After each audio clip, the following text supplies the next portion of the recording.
What is going on, everybody? It is Riz here, your head admin, and I'm here to do a roleplay review on the now 7th of August, 2016, for the log, scrolling right over here, the Winter King. Now, I know that you guys are probably looking up and you're seeing that there's some Xenoverse playing. It's just background noise, so that I have something playing in the background while I'm talking to you guys about this log and going through my notes. But yeah, we're going to sit here and we're going to do a roleplay review with it, and I'm going to try to condense this down as much as possible because this was a super awesome log, and I think that everybody in this did well, but I'm getting ahead of myself. So let's get right into it. In this log, we have Iro, and if I mispronounce your name, I'm sorry. I'm not doing it on purpose. It's just we have all these really weird Asiatic, Germanic, and Nordic names, and they read differently than they look, so I'm sorry. But we have the demon Iro, we have Elflane, who is also a demon, Axidos, and of course we have Vencer, with myself playing the Winter King NPC.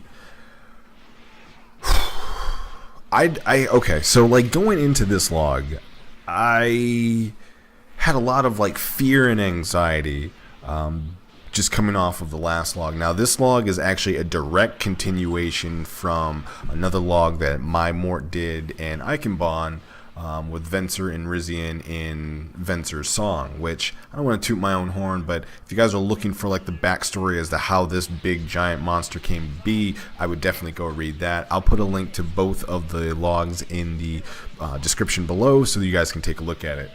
But this log really just opens up with Vencer noticing, because it's right in front of him, this giant monster that emerged from a magic circle that appeared on Rizian's chest, and it it instantly is just like, I am going to kill you. And before I get ahead of myself, I do want to show you guys like what I got for the inspiration, what I had in my mind when I was making this NPC. So if you want to see the big scary monster, there it is. That was the Winter King that emerged, this Aeon that was trying to be summoned, and it really is just a direct rip from Dark Souls as one of the four kings. I just thought that look was really cool. It had this very ethereal kind of like look to it and feel, and it proved to be a pretty awesome boss fight. So that emerges, and that's why right off the bat, Vencer is just like, bam, if we're gonna do this, if this is hell, then I will see you at the gates of Valhalla. Which was, it just set the mood, it just set the tone, like right from the get-go. Everything was just like, this is gonna be epic. And that was kind of like the point. When I made this huge NPC, I was like, let's get as many players as we can in this fight, and I wanted it to be where it wasn't all of the big guns. I wanted to see what what a tier 0 could do. I wanted to see what a tier 1 could do. I wanted to see what Vencer could do. I wanted to have this like ragtag motley crew of people just come together and face this being. And again, I mean, I know I already said it, but everybody did just fantastic. And I'm not going to review the log and tell you guys all what happened, because I don't want to spoil it, and I don't want to do any spoilers here, but just from the way that everybody approached this log, it was fantastic. I mean, it was exactly as it should be. Nothing was forced. Everything was natural. Everything was organic, and it was still true to people's characters. So Vencer's there. He's facing off with this thing like head on, because he there's nowhere he can go, nowhere he can run, and I think he didn't want to.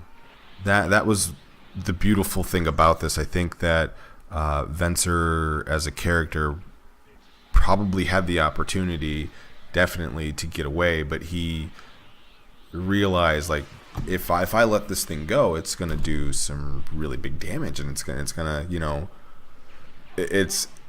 it's not my problem, because this is not my planet, but it is my problem because this thing was like born of my ki and energy, or talent, as Rizian calls it, and he stepped up to the challenge, and he really kind of was like, bring it, bro.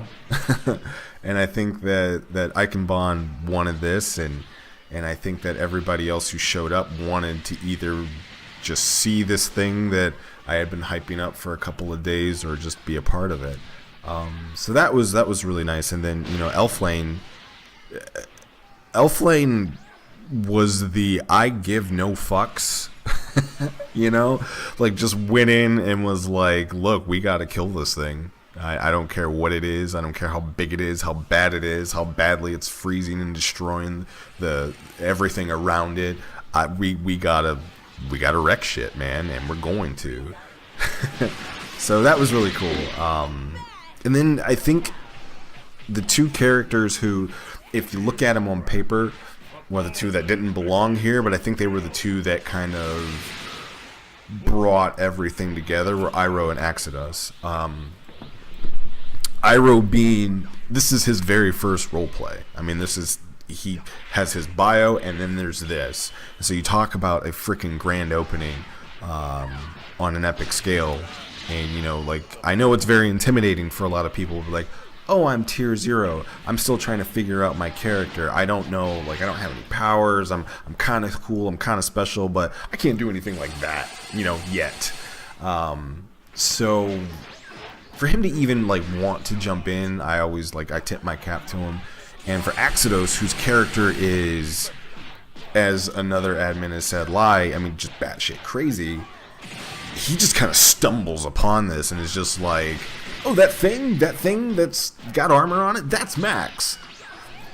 Fuck it, kill it. Let's go kill. Oh, Max is getting his ass whooped. Let's help Max, and then I think we'll kill Max later. I don't know. I don't know what his motivation was, but it was really cool to see him on the page, because this is my first real interaction with Exodus. So it was really good. I loved how at the beginning everybody just kind of responded to this giant, you know, ice Godzilla monster in the forest coming in and attacking them, and they all kind of like, okay, do I run? No, I don't want to run, because I do kind of want to be interested in what's going on. And I think that's like a big key characteristic to what makes and breaks a character. Like I said, for Iroh, this is his first roleplay. This is what is kind of defining him as a character. He's literally being born on chat, and I think this was a really cool way for him to say who he was, and a really good way for him to explain, you know, like, hey, this is what's going on. This is my character. How I respond to extreme danger is what's going to define me from here on out, which I thought was really cool.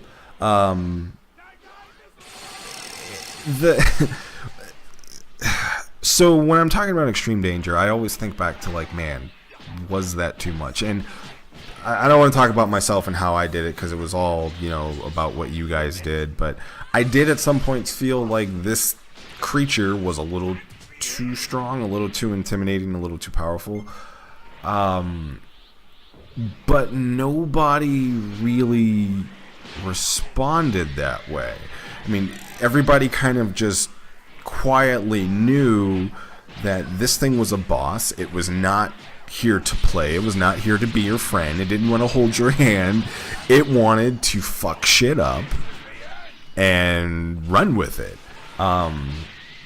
Which is why early on I said, like, hey, like, this thing, I'm not going to tell you what tier it is. It's as strong as it needs to be. And I think that really kind of cut out some of the things that I personally feel take away from roleplay. Like all the OOC that happens during, you know, it just kind of, you get to pen and paper, right? Like, I didn't say, like, this thing is tier 4, Vencer's tier 3, Elflane's tier 3, this guy's tier this guy's tier that. Because I think we all kind of get this 0 to 7 scale. Okay, I'm 0, this is 1, this is 2, this is 3, this is 4, and this number is higher or lower than this number, and this number is higher than this number, so this beats this. And if I have 2 of these, then it's that number combined is better. And I think it just really kind of becomes this maths, you know, like roleplay becomes maths, and nobody, I won't say nobody. There are people who do enjoy that. There are some people who are very analytical, and they just need to know for sure, like, this is what this is, and nothing's going to beat this because this is what this is. But none of that really happened in chat. Like, nobody was like, well, how strong is this attack, or, you know, what's going on? It was just very like, this happened, and this was the response. I think a big part of that was like when Vencer got hit with the eye lasers.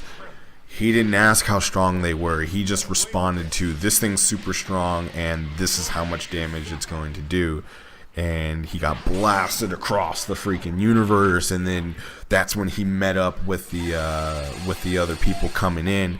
And that scene right there, I was like, oh my god, you know, like, I can't believe that just freaking happened. Like, that's how the Motley Crew comes together, is like, these guys are like trying to avoid getting frozen in the forest, and like Iroh's like, hey man, we gotta get the hell out of here because this is some crazy shit that's going on. And all of a sudden this freaking Icer gets blasted in, and oh man, it was so good. Like, I know it's only been 24 hours, but you guys did so well, like, just all around.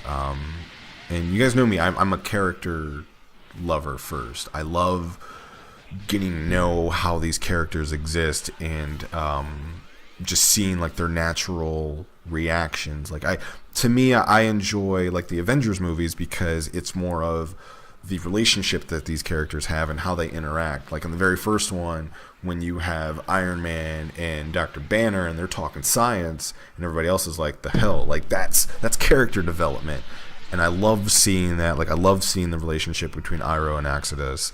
I love seeing how there was this non-verbal agreement between Vencer and Elflane on how they were going to kind of coordinate their attacks. And it is really unfortunate that, you know, we went so late and Elflane had to cut out early, but really that was the one character who did like the most damage to this character. And even though it might have seemed not as significant, everybody at the end kind of came together, and everybody was significant in a very awesome way. And really, like, I was thinking about this morning. You guys were the quintessential and the very best way to see on chat that I've seen the Holy Trinity. And anybody who's ever played an MMORPG knows exactly what I'm talking about. You have the tank, the healer, and 2 DPS against the boss. Vencer was the tank, like, hands down. He stood in front of it, he clashed swords with it, and then he got blasted off into the like Team Rocket blasting off again. And then here comes the healer Exodus, and Exodus is like, don't worry, I've got lay on hands. And, you know, he heals him up, and Vencer's right back out there charging in. And then, you know, like Iroh, even though he didn't do it right away, he was kind of like the rogue, right? Like, he's like kind of waiting, like, okay. And then, of course, he does his thing at the end with that really awesome scene, and I'll get to that in a second. And then, you know, Elflane was the I'm going to run in and I'm just going to do damage. And again, she did the most damage to this thing outside of Vencer and Iroh, who just decimated it later on. And I think that's again a testament to that character. Gives no fucks. You know, like, jumped into sub-zero, sub-freezing temperatures. The Havoc suit that she had on was starting to deteriorate and you know, no longer be able to help her resist the extreme cold, and she still went in. Even after her first attack was like, I think it was like a smoke and ash and brimstone that just froze and broke across the thing, she just kept going at it. So that's what you want your DPS to do, just keep doing damage until everybody can kill this thing. So it was really good. Like, I don't know how to say more about this log other than it was fantastic, you know. And as the person who was there and who was in the moment with everyone, like, you guys got me going. You guys were pushing me to be like, okay, you know, it's midnight, I'm exhausted, but let's keep going because this is really fun and this is really good. And we went for, I think we started around 10 o'clock and finished around 2 a.m. We did all of that. There were no real pauses or breaks. There was no like this big long wait for like someone to post it. Maybe I was probably the slowest because I had to respond to everybody. But again, I think that's a big testament to like none of the background chatter, none of the OOC being said, because it didn't need to be. Everybody just went with it. Everybody was just cool with it, and you know, as a DM, like we love to see that when there's not, you know, like, well, how far away am I from the tree that's exploding in front of me? Because I want it. It's like just do it. Just go ahead. Just do it. And you guys all responded very, very well to that. I don't I don't really know what else to say other than, you know, like, it just made everything so much more fun. And I do want to I do want to take a time out to say that I thought probably the most endearing thing to me, at least, was when towards the end, and I didn't even bring it up, I think it was Eero that brought it up on chat. OC was like, well, how the fuck is Rizian gonna survive? Because, you know, he was he was in the area where shit started to get real, and I that was just cute because people actually cared that my character wasn't gonna die. So thank you for that. What else? I'm kind of trailing off. So we talked about that. Let me go through my notes. The piece de la resistance would have to be the ending. When you guys came together and finished off the boss, like, I don't even think like somebody who's making like a Final Fantasy movie could have written it better than the way that it came out. You had Elflane again leading the charge, this fearless dragon jumping on top of this giant monster, getting injured, getting hurt, and then her chains kind of wrapping the thing up so that it couldn't move and it couldn't do all these, you know, big attacks anymore. And then you have Axedos, who's like, well, I just healed it, and, you know, I don't really know what his mental state was at that point, because with this character it's really hard to kind of tell what they're thinking. But they just go like and this creature is like so upset because it tried so hard to kill everyone, and it kept failing. And I mean, this is where the angst and the attitude of this Ice King, Winter King, I'm sorry, started to come through, where it's getting actually frustrated, it's getting flustered, and again, like, as a taunt, it turns and focuses on Axedos, who it chases after it breaks free, and then the megaton shitstorm that was the mighty fuck you brought off by Vencer, and his transformation. Like, when I saw that transformation, I wanted to just stop. I just wanted to say, everything's dead, everything is over, you win. Like, I just wanted that to pop up on chat, you win, and Vencer just to be like, yatta! Because that was amazing. Like I didn't even care that it was a mile wide Destructo disc. It was just this hurricane of power, which is very fitting for somebody's very first transformation. Like, I think this is Eichenbahn's like very first trans ever on our DBI or DBS chat channel. So 17 years in the making, bruh. We've all been waiting. You had your juggernaut moment. And then Eero to even, like, the ingenuity of, I'm going to take my chains, my one ability, and swing this sword saga around and around and around, and then mix it in with this giant Destructo disc of, again, fuck you. That was amazing. And it was no better end. Like, I really did have a part 2 with Eldmir being the real boss, but the way that you guys did it, and it was just that was the end. That the players told the story, and that's exactly how it should always be. That the players had their story, they had their moment, and I mean, most definitely play of the game came down to Vencer. I was so wrapped up in trying to get my post in for the log, but I remembered that move that he used when the crystals were coming up from the ground and crisscrossing and everything. I was like, shit, who did that move?